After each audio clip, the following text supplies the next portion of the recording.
Noam, thanks for coming.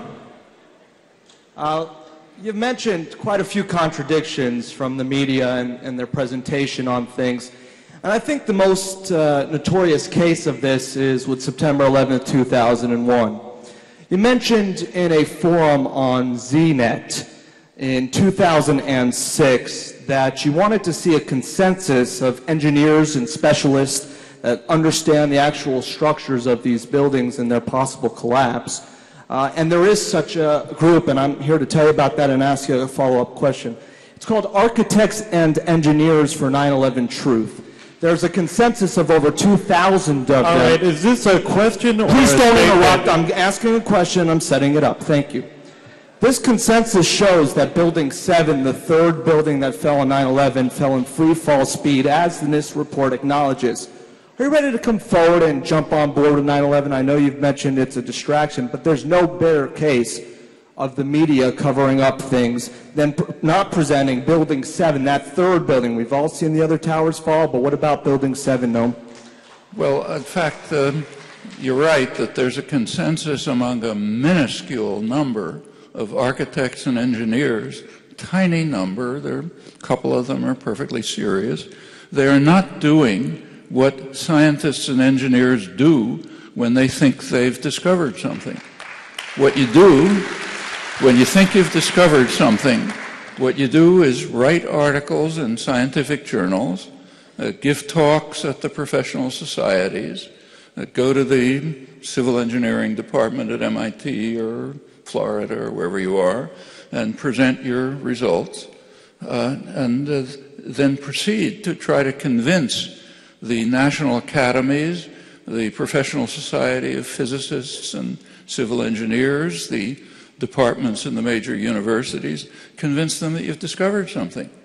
Now, there happen to be a lot of people around who spent an hour on the internet and think they know a lot of physics, but it doesn't work like that. There's a reason why there are,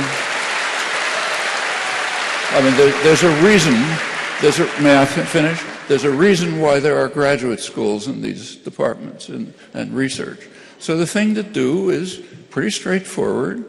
Do what scientists and engineers do who think they've made a discovery.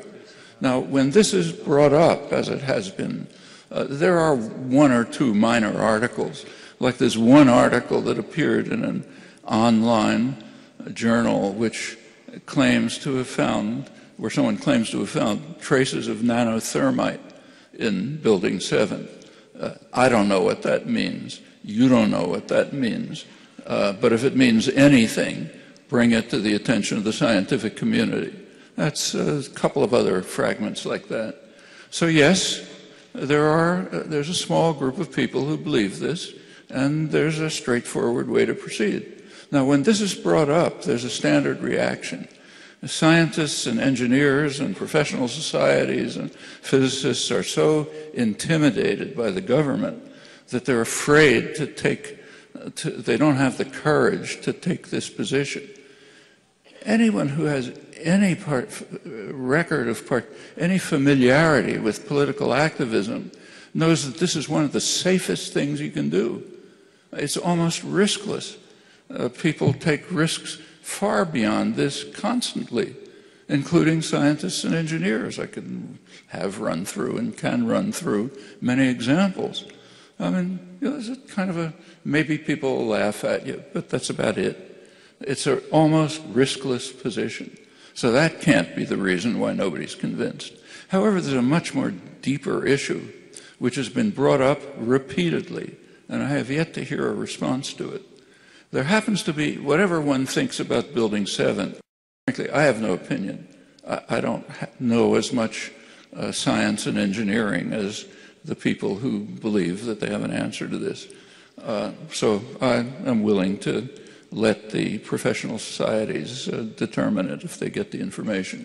So whatever the facts, there's just overwhelming evidence that the Bush administration wasn't involved. Very elementary evidence. You don't have to be a physicist to understand it. You just have to think for a minute, okay? So let's think for a minute.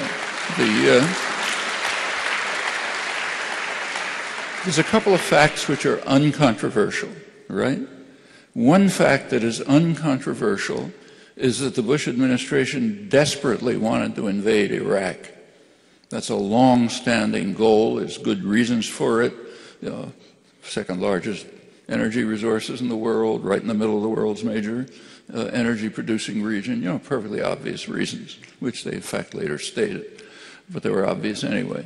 So they wanted to invade Iraq. One uncontroversial fact. Second uncontroversial fact.